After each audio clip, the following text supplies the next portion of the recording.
Coming up, is the rugby we're getting the rugby we want?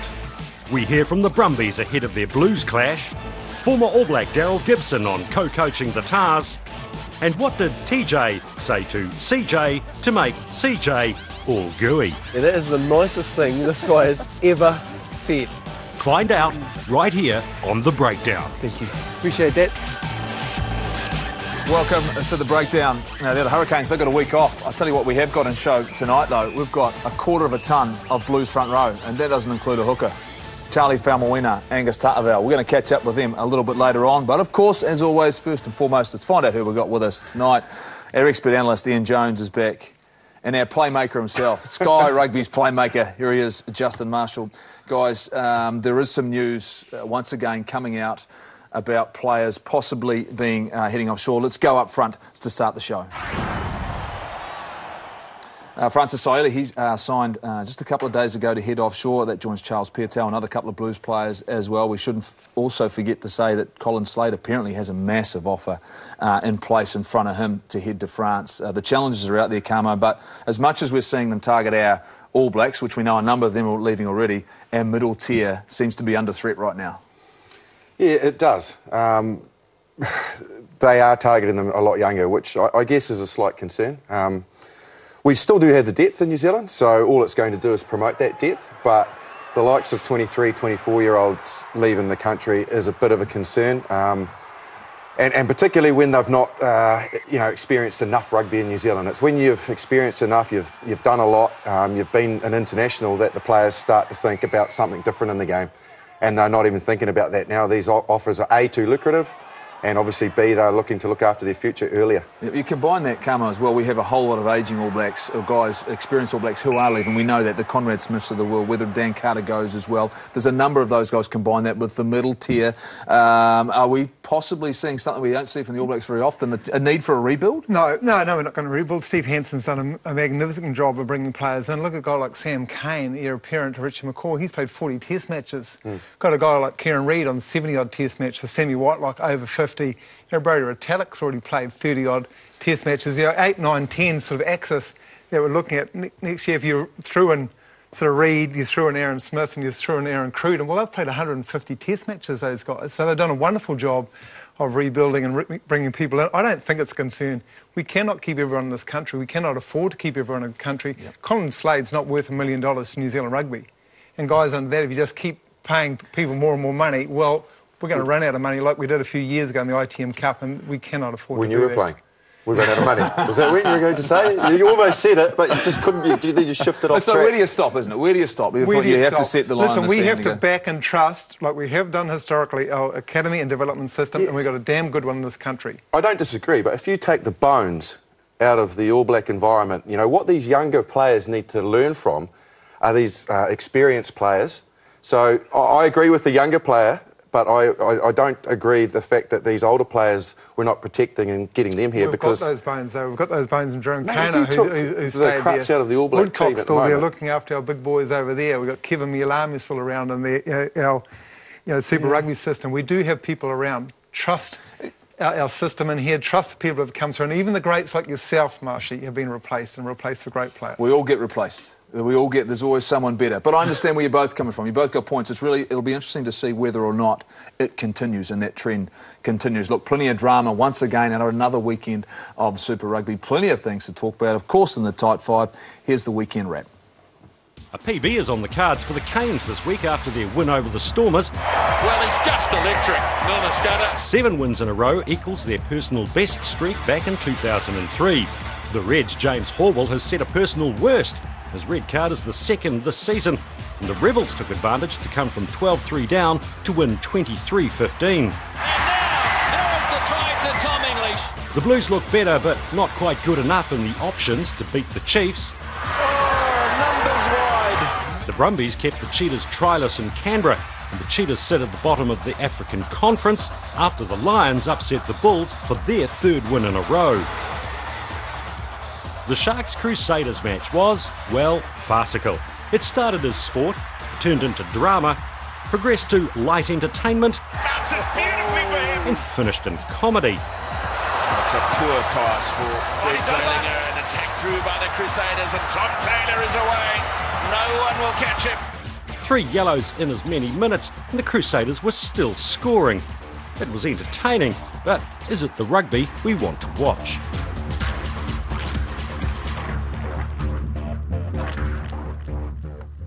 Well, entertaining in a bizarre way of the Crusaders game, but a lot of fixtures at the moment we're looking at and going, where are the tries, the points being scored from, how the tries are coming about, and we talked last week about what Steve Tew and Steve Hansen talked about, how they'd like to probably see the game being a little bit more entertaining. I think there's some interesting things we need to look at here, because for me, if I'm watching a game right now, at times it's tough. I think a lot of people accept that. But we all know the talent is out there, Camo. What's one thing for you, right away, that you think would change the way or the game is being played for teams? Mate, he's only given me one. Just one? Yeah, I'm only giving you one. That's it, because otherwise we'll be here all day. You've got it in your Camo, I know you have. Here we go. For me, it is the offside play at phase play. It does my head in, OK? The rules say you have to be behind. There's 2 offside lines at phase play. The hindmost feet, both the attacking and the defensive side.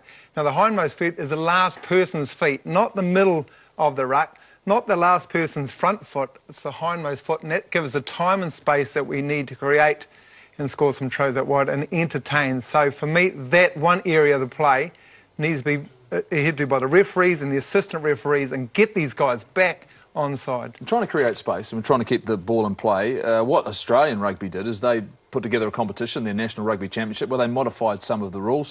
Things like kicks, if shot at goals, had to be taken within 30 seconds, 45 seconds. Scrums had to be bound up a lot quicker. If a line-out throw wasn't contested, it didn't matter whether it was straight or not, it was just play on. Quick taps were able to be taken within an area. And we got some big scores, Marshy, but is that the way we want to go? We've tried the ELVs here. We experimented with those in the ITM Cup. Is that possibly what people are looking for at that level, at Super Rugby level? I don't think so. I think the minor law interpretations are better. Like Camo mentioned, you can make subtle changes within the game. Yep. We've already seen, and this by no means is disrespectful, but from the ITM Cup to Super Rugby is a big bridge. And when you go to the Super Rugby level, you're not far away from international. The rules of the game, the laws of the game as they are, they don't allow for it to be, so sort of liberal, really. Yep. So I think subtle changes are the way forward, and it's about the players getting involved. That's the key thing. Like, the decisions are made maybe in Ireland, in a pub in Ireland by the IRB, mate. That's not the right way to do it. Get the players involved and say, what's frustrating you about the game? And let everybody work it out. Well, fans want to see excitement. They want to be entertained. And for me, that's tries being scored. Yep. And tries being scored. And don't get me wrong, there's the contest. Yep. We love the contest. We want the contest to stay. That's still really important for rugby. It is important at rugby. That's what sets the game apart from other things. But something else I wanted to ask you, Camo, as well. 8 reserves. Yes. We swap half a team every game. Every team gets an opportunity to go, well, half our team's tired. We're going to take them off. Fatigue doesn't really play a factor so much in the game anymore, does it? No, and that's a real key issue. It's a key issue to keep the game and momentum going for 80 minutes. It's also a real key issue that we don't see the great, the Bodie Barretts or the Carlos Spencers back in the day breaking up those defences, but also needs people who can really take the game and be playmakers like Marshy is here on this show. The Sonny Bill Williams, when he's playing for the Chiefs are a different side because he can do special things. When he's not there, they're a completely different side once again. But rugby still has to be a contest. It has to be a contest at the scrums, at the lineouts, at the breakdown, and the collision areas. But, of course, we still want that time and space, don't we? Can we get good enough at our attack play to, at the moment, outfox the defence? Because the defence is dominating the games. I'll answer this very briefly, which will be a surprise to you both. I think if we get rid of the tackler, it would make a massive difference. The tackler's got too many rights in the game. If he tackles somebody, keep him out of the game. He can't get back to his feet. He can't have an impact on the breakdown. And then it becomes a contest between the next 2 arriving players. Take the tackler out, it'll get rid of a lot of confusion because is he on his feet? Is he offside? Was it a ruck? And then all of a sudden it's about the next 2 arriving players. And if the defence is good enough, they can turn it over. There you go. I like it. Offside line. Martial law will call it. Anyway, right, my Martial job's law. done. I'm off the show. You're done. OK. We talked a little bit about some player movement, players heading offshore and signing. Well, I'll tell you someone else who might be looking to widen or broaden his horizons around players, and that's Sir Gordon Titchens right now. Difficult assignment, the Sevens. It always is a challenge, but it appears as though a number of other nations have got that little bit closer to us. And a defeat to Canada in the quarterfinals, does that raise some alarm bells for us, the fact we've beaten Australia as well in the pool play. We're not quite as dominant as we are used to being, Karma. Oh, look, Sevens rugby isn't just about New Zealand, Fiji, England and South Africa anymore. The minor nations, because the Olympic sport, have really come up to the standard and are pouring a lot more money into the game than we have. So this isn't just Gordon Titchen's problem and Sevens problem. This is New Zealand Rugby Union's problem, and they really have to commit to both the men's and the women's game with the finances that they put in, the resources that they put in. So that next year, putting the likes of the Sonny Bills, the Ben Smiths and Julian Severes, but paying them what these guys are worth as All Blacks, not just the Sevens players. So it's a real commitment that they need to make. So, yep, it's a serious concern. Rio's just around the corner. And a lot of us that were probably, when it first got announced, great, there's a gold medal, because we were dominating the World Series there, and these other teams have got closer. It's my understanding that there are a number of Super Rugby and All Black players who are going to make themselves available, who want to be there. And we're talking about some quality individuals. Julian Severe, possibly. Sonny Bill Williams, I understand, is interesting. You talk Ben Smith, who's been there before. Liam Messam, quality Sevens player. That's just 4. Bowden Barrett, I understand, is interested as well. Kieran so hold on, Reid wow. would be Kieran Reid, outstanding. imagine him. So it's how far does Gordon Titchens look down this list? And when you look at the firepower he may need now, does all of a sudden he go, I actually need more than the 1 or 2 I maybe planned for? I think he does. He knows best, so it's a difficult question for me to answer. He is the guru of Sevens, isn't he? But I think it needs to be a balance. Look, let's face it, if Australia turn out with Kurtley Beale and Israel Folau and Michael Hooper, and we don't react to that, and those players are a success, we've been left behind. So he's got some tough decisions to make. He's obviously got to be loyal as well. But I think when those players make themselves available, he's got to choose the right ones. Interesting talking to Malachi Fekitoa last week, wasn't it? He said, geez, I'll be real keen. Yeah, and when you think about the talent that we have had, I mean, Charles Piatel was one, but we know he's going offshore now. Waisake Nahola, he's signed offshore, but he's played for the New Zealand Sevens team.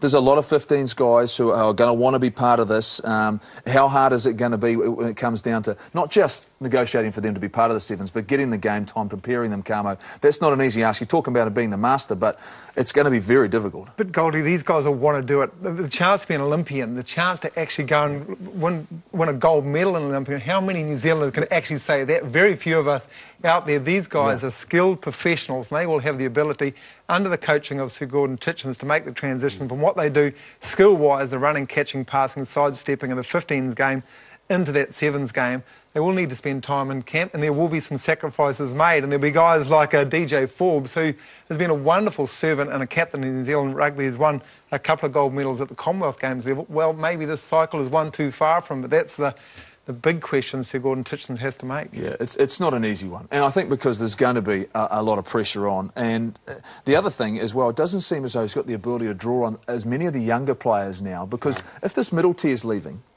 then a lot of the younger guys are getting promoted to Super Rugby, into that environment, and they get their contract then to be a professional, don't they? And so then they think to themselves, well, I'm on the road to hopefully bigger and better things, not so much the Sevens. Maybe the Sevens is still just that stepping stone, and it hasn't quite arrived for the young guys. Well, it has always been a stepping stone, the likes of the Christian Callans, the Jonah Lomas, the Eric Rushes himself, and Glenn Osborne's, they've all sort of gone through that Sevens sort of transition to the 15s game, and Liam Messam's a recent example, but I'll tell you what, that attraction to be called an Olympian must be pretty damn strong for any athlete. And you talk to any athlete who's been there, and it's something incredibly special. Well, we've done so much focusing on New Zealand rugby. We did a little bit last week on the South Africans. I feel as though we're neglecting what's going on in Australia and the Brumbies. They're coming to play the Blues this weekend. So we got on the phone. We decided to ring the Brumbies and see who we could catch up with. And it's my pleasure to welcome on the breakdown Scotty Seo, there at Loosehead Prop. Scotty, how you going, mate? All right? I'm good, thank you. Thanks for having me on here. Now, I'm going to start with the show with a real simple one.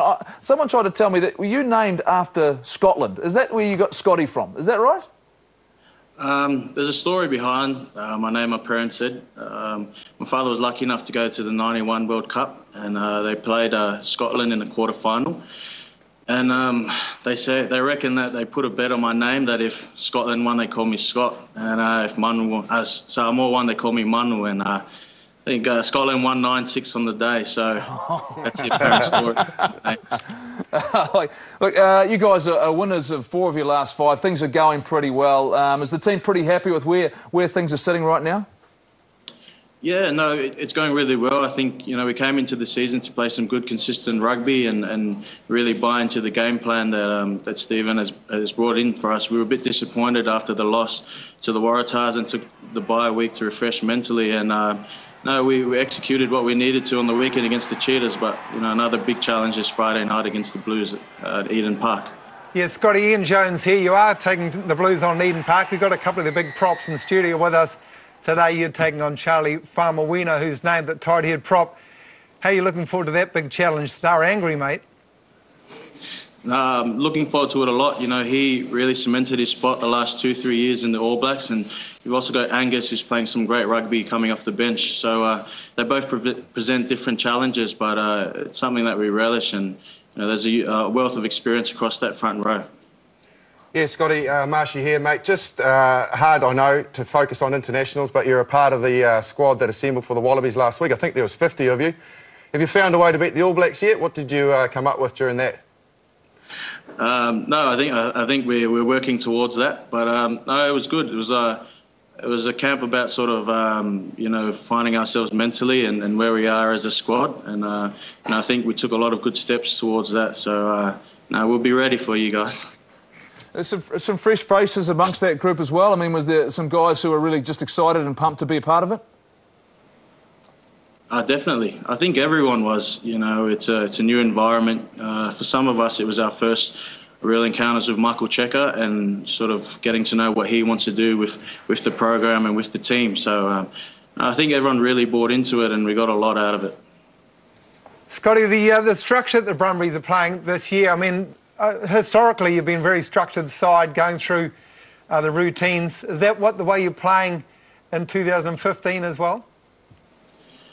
I think so, and you're always going to have your game plan and your foundation that you have. But I think Bernie's been trying to really incorporate working off our instinctiveness while we're out there and recognising opportunities, because the game can come down to those 2 or 3 opportunities and whether you take them and execute it or not. So we do a lot of work to make sure that everyone is able to do the basics of rugby right, and then build on it from an individual standpoint. Yeah, Scotty, Ben Alexander, he's putting on a few beers every time he scores a try. He's doing pretty well. I think you should start to hog the ball a bit. Yeah, he always seems to run in front of me every time there, and always in a squatting position. But no, it's always good to see a fella front row getting a few meat pies, and I think the docs told him, start tipping the ball on in the 22 from now on. All right, Scotty, well, looking forward to seeing you over here. Looking forward to the Brumbies coming into Auckland and coming up against the Blues. Travel safe, and we'll see you on the weekend. Thank you for having me. Great to have them with us. The Brumbies are that side, and probably one of the most consistent sides in Super Rugby from year to year. They've always got a team that's competitive, and regardless who's coaching, they find a way with that group to challenge anyone. And at the moment, between them and the Waratahs, it looks as though they're the 2 teams that are going to fight it out in the Australian Conference. Oh, I think so. For me, the Brumbies, they're always there or thereabouts. They're a good, consistent side that always perform. They've got talent in the back line. And now a forward pack that can back that up. I'll tell you what, they're coming over, though, to the Garden of Eden first time. Can you believe it, that Auckland's actually playing at Eden Park? I know they played at home, Goldie and Albany for a couple of games, which is their second, they say, home ground. But they're such a structured side, so organised, the Brumbies, aren't they, that these Blues guys have got to de-organise them. They've got to be disruptive, play instinctively. That's what JK's got to say to these guys. Just make them sort of do things that they're not actually prepared and planned to do, these Brumbies. Well, that's the Brumbies taken care of. What we've decided, we'll go a little bit further north in Australia, and he's just been announced as the new head coach for the Waratahs in the coming 3 seasons. Not this year, he's still with Michael Cheika, and it's Daryl Gibson. We welcome Daryl onto the show, and what did it feel like when you finally got across that line? You're the man in charge in Sydney for the next sort of 3 years, once the season's done. Oh, it's a fantastic opportunity, and as you guys know, not many Super Rugby jobs come up that often. And it's a good opportunity that the Waratahs have seen good sense to go with me for the next 3 years. Yeah, Gibbo, it's your more talented, more attractive, quicker and better at squash cousin here. Mate, how's Sydney been for you and the family? 4 kids, big city. How's a boy from Te Anau coping with that? Yeah, certainly. Sydney's a big city. It's very busy. we certainly enjoy our life here. Obviously, the lifestyle is very good. The weather's great. But of course, New Zealand's always home for us. But certainly we're enjoying our time here. It's a good adventure, and we're happy to stay here for another 3 years. Well, you've been there coaching now for a few years. The Wallabies have really struggled to get the wood on the All Blacks recently. What would be the one thing, do you think? Is there a skill set there that's missing, or what's not quite getting them into position to be able to beat the All Blacks, from your point of view, having coached Australians and their skills that they have? Yeah, good question. I think Australian players have got particular strengths, particularly around structure. They enjoy a structured game, and probably it's a throwback to the Eddie Jones era where they played very patterned rugby. And so probably over the last 3 years, what I've really tried to shift the team in is in the unstructured play, being good from turnovers, from counter-attack, all those areas which doesn't require a great deal of structure, but just more instinctive. And I think we're making progress there, but it's still a work on. Gibbo, Kamo here, mate. We all think the game of rugby is the same in any country we go to, but how hard has it been from you, a former All Black and Crusader, the way you think about the game, to transition that and to communicate that to the Australians? Yeah, it's been really good. I've enjoyed my time here, mainly because of it's a different rugby experience.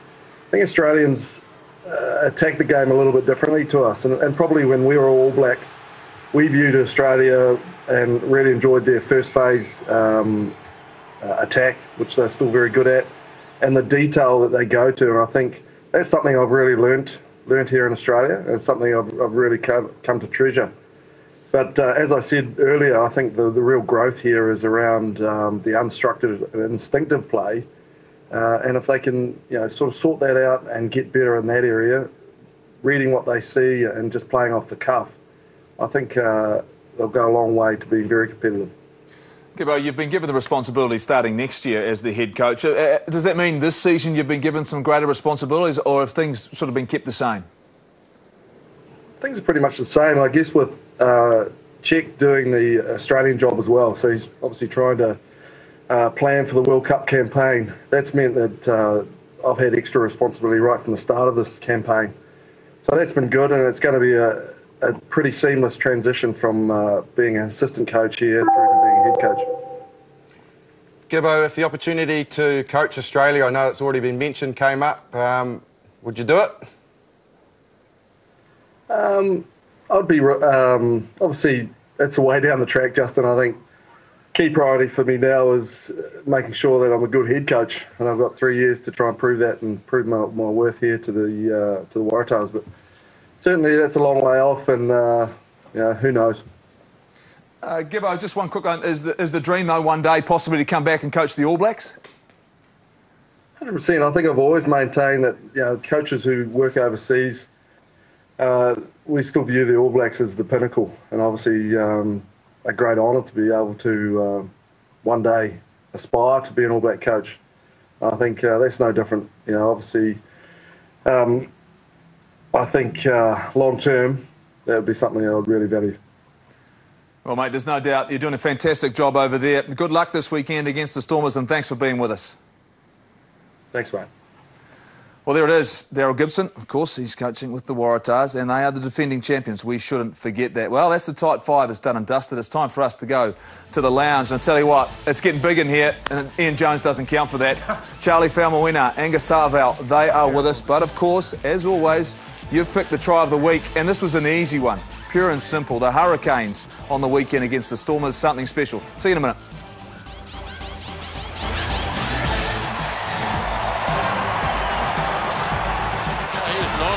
This is pretty brave stuff. Corey Jane pops a lovely pass to Perenara. Now they've got a chance.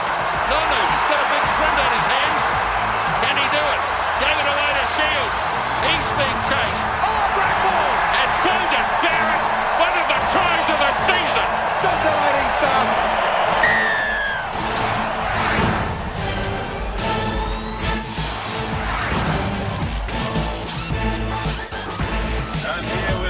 Jackson Willison, number 12 for the Blues. Mate, where are we going? Mandela Square, bro, I think. How's the driving? It's pretty crazy, but it's all good. As you can see, he's in the zone. I'm in the zone.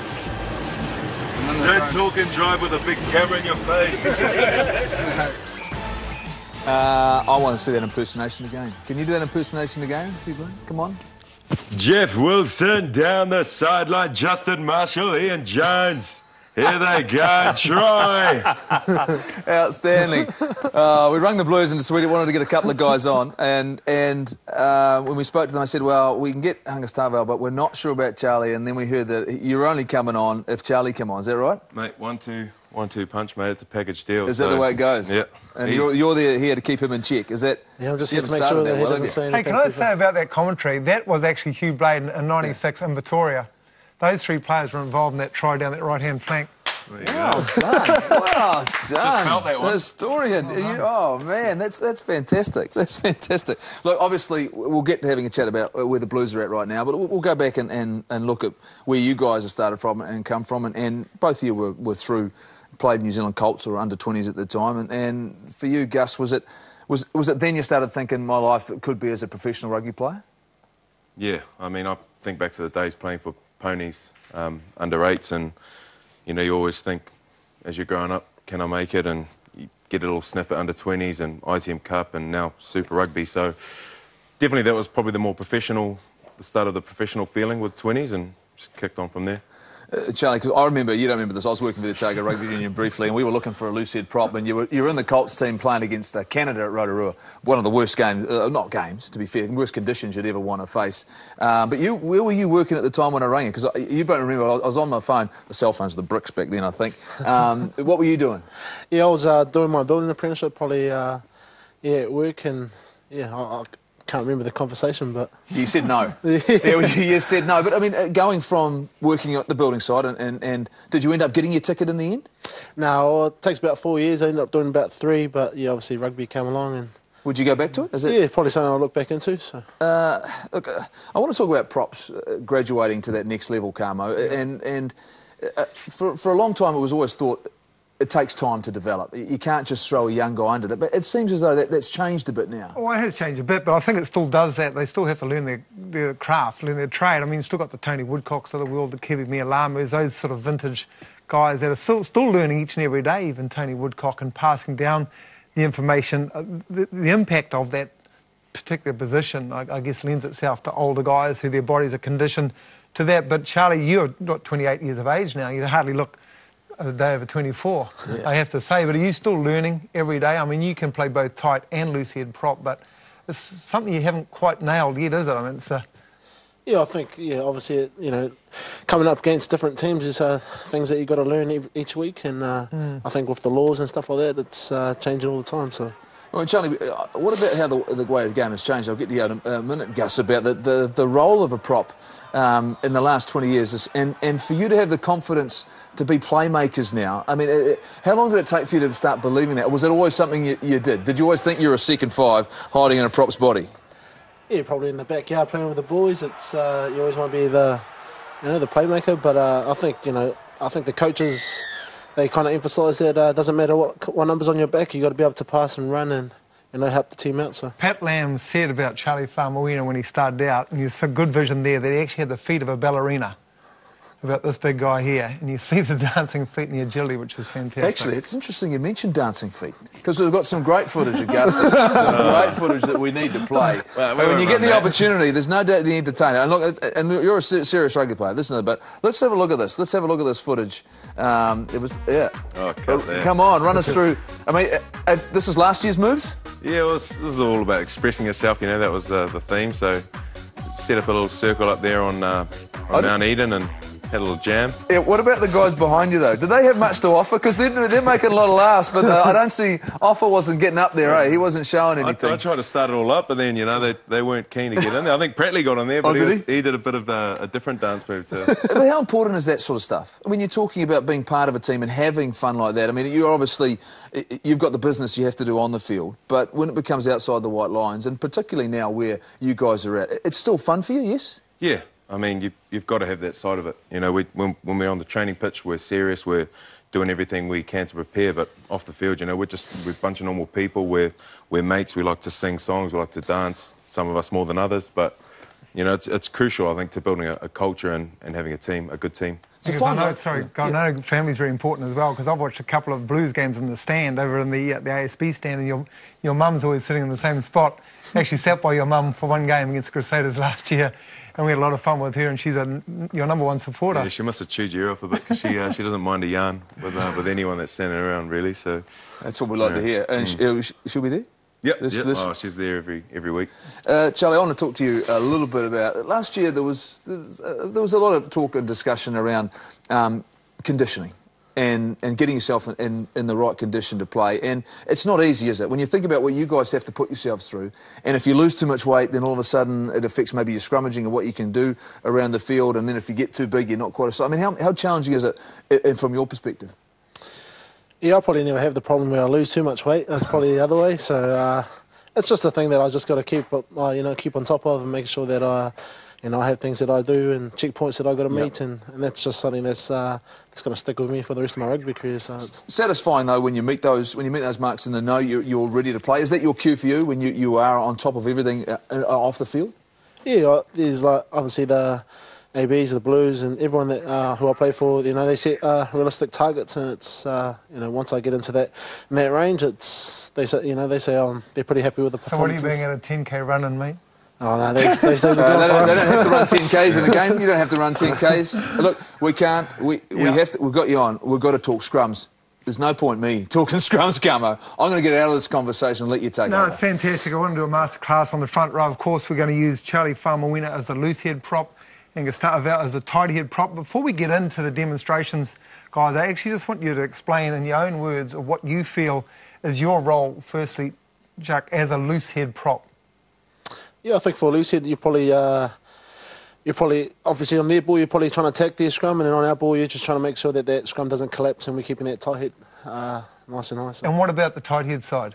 Yeah, tight head's the anchor. You know, if he's going backwards, the whole scrum's going backwards. So you're trying to, big chest, keep down and drive forward, and whatever side you want to promote, he's pretty key. You are the rock. Well, stand up, boys, because I'm also going to bring up Justin Marshall over here as well, the chippy little halfback who'll want to go in and do the Kevin Mialami thing in the middle, because I want to demonstrate to our viewers the importance of the setup, which is really, really important. So the referee is blowing the whistle, and I know it's about speed of the setup, but I want to look at the game from the weekend when you were down in Hamilton against the Chiefs, and the setup, what we're looking at here. And Charlie, what are you going through here? What are you thinking after the referee's blown his whistle? I'm just thinking, I've got a system that I've got to go through, which is my setup, having that nice strong back, and then just making sure I get that nice strong bind when the ref says bind. So, Angus, the checkpoints really crucial for front rowers when they go to a scrum? Yeah, I reckon they're crucial. You've got to have in your mind things that you need to check off and things you need to get right, and it gives you a bit more confidence that when you get those things set, once you're in the scrum, you've laid the foundation. Okay, Marshy, hands up.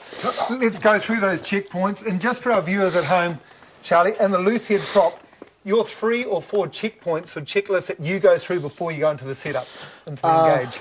I think for me, probably just making sure that my legs are nice and just like this. You want to have your right foot where you want your left foot to end up, but just like that. I mean, you want to be nice and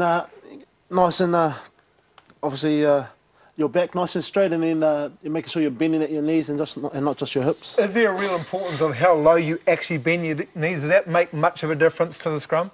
Yeah, I think a lot of people just bend at their hips, and that's pretty. You get a lot of hinging, I guess. But I think just a little bit of both is just enough, I guess. Okay, Gus, you're on the tight head side, so your checkpoints, and you've got the glasses too. And I want to use a tip on the glasses, looking over them. Yeah, so I'll just start with my feet. The other foot goes up first. The right. I like to get my feet split so I can get that balance.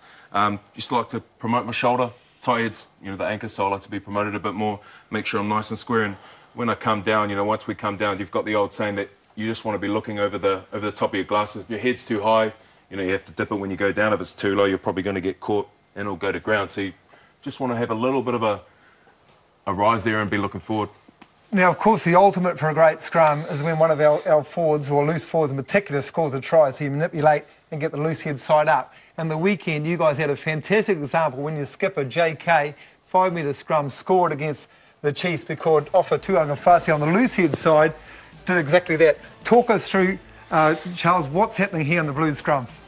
Yeah, obviously we wanted our left side up. We put 2 backs out there, and we wanted to make sure that halfback had to make a decision. And obviously we got it left side up, and JK, obviously being the man that he is, got us the try. Powerful. Are you actually wheeling the scrum in that situation? Is Gus having to hold back and you're powering up, or you're working as a unit? Yeah, I think we're both trying to go forward, but more so the left side, so we can get that side up. And yeah, I think it worked out pretty good for us. Now that's fantastic. And now from a halfback's point of view, Marshy, in terms of manipulation, getting the right-hand side up or the left-hand side up, how crucial is that for your back moves? Oh, it's vital, isn't it? Because if you can get that side up, you A, promote the side that you want to, get your number 8 away, and B, you negate their flanker. So, he's slower off the scrum and so is the number 8. But, boys, one question I want to ask you is, would you want to ever go back to the old-fashioned hit and then balls in and gone? Oh, yes, sir! Keep the prop quiet! I can't have you guys on this show without talking about which is a bit of a bugbear of a lot of people out there, a lot of fans, as well as collapse scrums. It's taking up a lot of time in the game. We've got some examples from the Blues game against the Waratahs a couple of weeks back, and the first one's Tony Woodcock, All Black loose-head prop legend. Now, going into the scrum here, Charles, goes on impact and collapses. Why did this happen? Yeah, I think, obviously, tight heads, you want to get into a good position, so you're always trying to hit as hard as you can, but I think maybe Sakopi there just probably went too far and he lost his feet underneath him.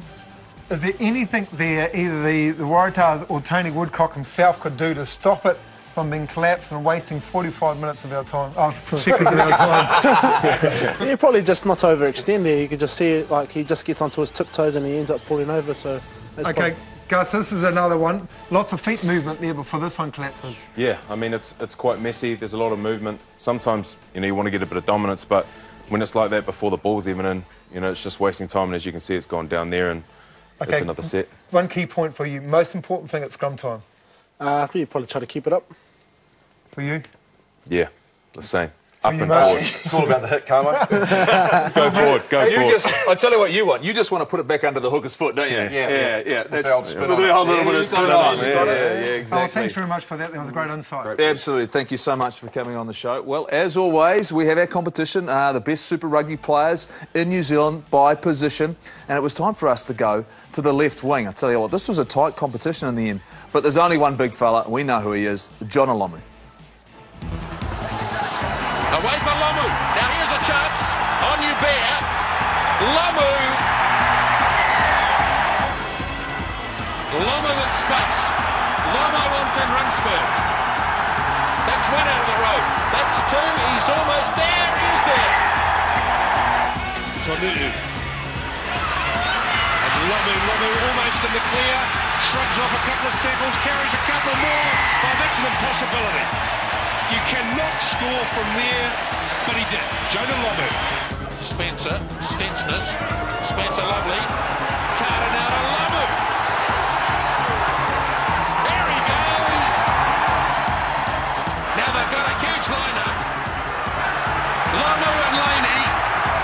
He should be too fast. He is.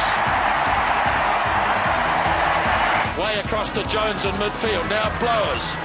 Lomu on Umaga. Oh, he got away easily. He'll go all the way, the big fellow. Now Duggan, Jackson, Lomu, the big bloke's in. Now the chase is on. Little doesn't have quite the pace. Beautiful handoff to Jonah Lomu, who's going to run in the 4th and bonus try for the Chiefs. It's pass for Umaga. Now Cullen. Lomu surely. From this distance he must. And he does. They'll have to close Jonah down here. Lomu. And he'll go all the way. Oh, he's got 3 men outside him. Spice again for Collins. Back to Spice. Very nearly opened up. Beautiful for Lomu. 1-on-1. He'll almost win those. And Jonah is going to pick up the first try and his first of the Super 12 season. Now Umaga. Lomu gets the short pass. Isn't this a sight? Scott support. Umaga. Lomu on his own. What a super try. And Lomu, an absolute vintage try. the sort of try only one player in world rugby can score.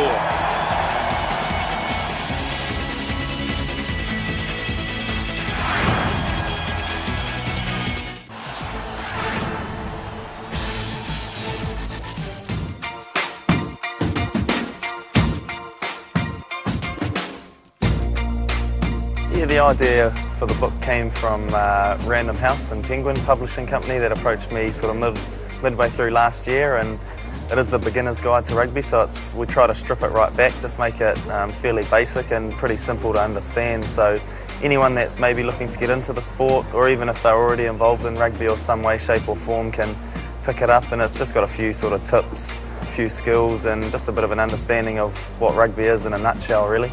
The great thing about this book is it's allowed me to look back at a lot of younger memories that I have, growing up, throwing a ball around with friends at the park, or eating oranges at half time when I was a young fella. So for me, hopefully people can just see the amount of fun and joy that rugby can bring and being involved in the sport.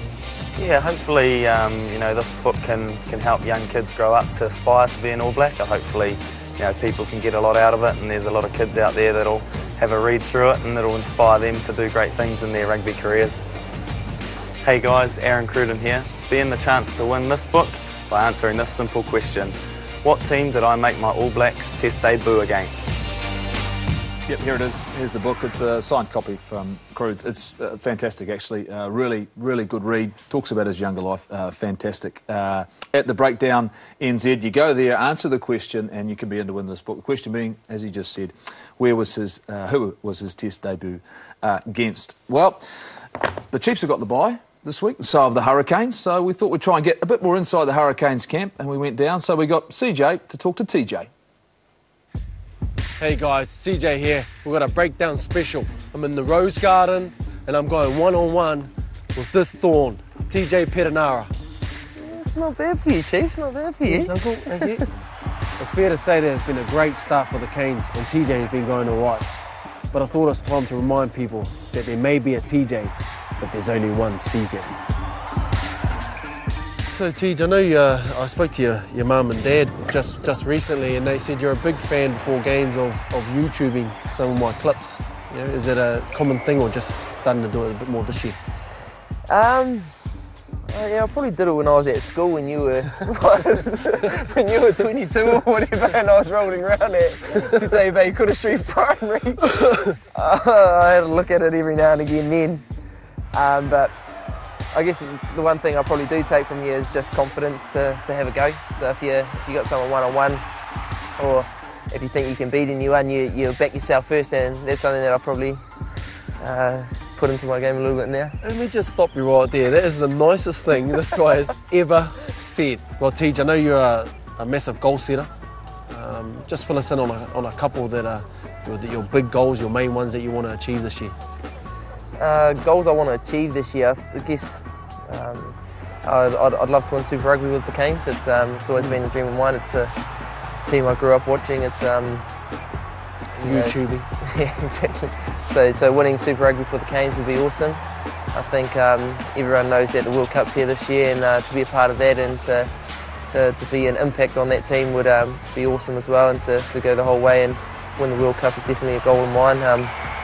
And yeah, I guess that's probably the two main big goals for me in terms of rugby this year: to win Super Rugby, be a part of that All Black team, make an impact, and win the World Cup. All right, quick fire. Who's your favourite player in the team? Nehe Milner-Skouter, probably. Why? He's just good. I like the way he plays. He attacks, bro. Is he a good kisser? Oh, I haven't been that far. What's the best thing about being a professional rugby player? Playing the game on Saturday. It's awesome being out there. You know, you've worked hard all week, and being able to play it, it's pretty cool. Worst roomie? I'm going to have to say Jules. So the bus would be the worst for two reasons. Yep. One, he snores really, really loud, and second, if he's in a grump, it's his room, not your room. It's his room. Yeah, I concur on that. Okay, and finally, TJ, if you can go back in time and be any All Black, who would you be? I'd be Jonah Lomu. You know, I grew up wanting to be him, so he'd be the All Black I'd be. it'd be cool to bump people off. Yeah, it would be. Can't do it. You can't do it at 88 kgs. You can't do it. Nah. I have to lie on my weight thing. Yeah, same. I write 94. Yeah, it's embarrassing. Yeah. Well, Tej, obviously appreciate a little chit chat at the Rose Garden here. Obviously, it's good to get insight into your goals and what gets you ticking, and a wee little compliment that I'm going to carry around forever. That was special, so appreciate it. Sweet pea. Thank you. Appreciate that. All right, guys, that was CJ one-on-one on the breakdown. Thanks, CJ. Appreciate you doing that for us. It looks as though the Hurricanes are nice and relaxed. Then why wouldn't they be, Camo? You're 7-0, thoroughly deserve the week off. That's fun, eh? I can't see TJ Perenara going into Jonah Lomu's skin, though. What a good matchup that would be. Not in that hat. What about you? Sure. If you could go back in time, that was a good question. Who would it be? If I could go back in time? One All Black back in the day. Oh, put me on the spot, Camo. Michael Jones? Yeah? Yeah. Well, you look like him. Thanks. Appreciate that. That's why I'm dressed in black, mate. I'm rocking and rolling. Actually, happy birthday. Don't you think? Happy birthday to Michael Jones, 50 today. The Iceman. The Iceman. The Iceman. Happy birthday. All right, it's time. It's round, what are we, round 9? Round 9. We are, Jeff. It's kicking off, I know. The Brumbies, they lead the conference in Australia. They're coming to play against the Blues. Can the Blues find the luck that they need? Just that little bit of luck, because they haven't been far away to beat the Australian leading team at the moment. Of course they can. I've said this about the Blues all season, that they're more than capable of beating any team in the competition. You know, they just need to get a few things going right for them on the field. You know, they've certainly got the talent, they've certainly got the players. It's just about finding their mojo. Once they do, they'll be lethal. At the moment, when the small minutes of the game that they're not winning, it's having a massive impact. But once they get their confidence, yes, they can win. Big moments in the game. And there's a number of matchups in this that are really important. They're a wily old team, this Brumbies side, a lot of experience. One of the Blues players who I think will need a big performance is Ofa Tangavasi. He needs that loose head, I think, to take his game to that next level, Camo. He's got a beast, these guys. He's a great athlete, fantastic athlete, but he's really got to stamp his mark, as well as Patrick Tuipulotu. I'm glad he's back playing, because he had a good made impact when he came on the Tron last weekend. They got to physically beast these guys and really beat them up and go in with the attitude that they're going to hurt someone here at Eden Park, and that's the mindset they have to have for 80 minutes. Remembering that Tony Woodcock's out with the concussion, so he wasn't available for selection this week. Up against Ofa Tangavasi's up against Ben Alexander, and just he's not an athlete when you watch him play, but I tell you what, he is crafty and he is good at playing the game of rugby. Yeah, he is, and he's got that skill set of being in the right place at the right time. You know, he scores tries, but he finds himself in the right position on the field. And believe it or not, that might sound pretty simplistic, but it isn't an easy thing to do. And good players find their way around the field, and he does it extremely well. And he's a world-class prop, well capped for Australia, and you know, he's always good for the Brumbies. Another player I think important, Luke Braid gets an opportunity at blindside flank. Stephen Lutua, he goes to the bench. Luke Braid, is he an underrated player? Oh, mate, he is so undervalued, I guess, New Zealand rugby, but he's so overvalued in the Blues. They love him, and there are not many guys going around tackling at 95% as well, and those 95 efficient tackles, percent tackles, which he does. So great for the squad, great for the morale of the team, both on and off the field. Leads by example, you know, former skipper as well. I know, talking to these blokes over there before, that they'll follow this guy, and once again, they need to follow him. Great over the ball. He's up against David Pocock.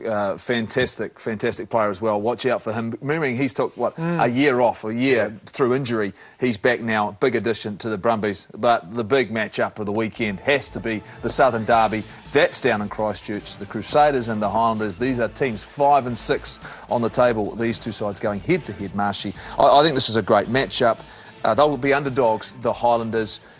But as they continue to prove up against good sides, they can go and win. Can they win in Christchurch? Yeah, difficult. They'll have some scars from last year. They were in good form and they went to Christchurch and got absolutely pummeled off the park. Yep. And I would imagine people like Tony Brown and Jamie Joseph and even your Ben and Aaron Smiths, you remember hidings like that. They hurt. And you want to right the wrongs. So I'd say they'd be very, very determined, but they will have to play better than I've seen them play this year to beat the Crusaders there.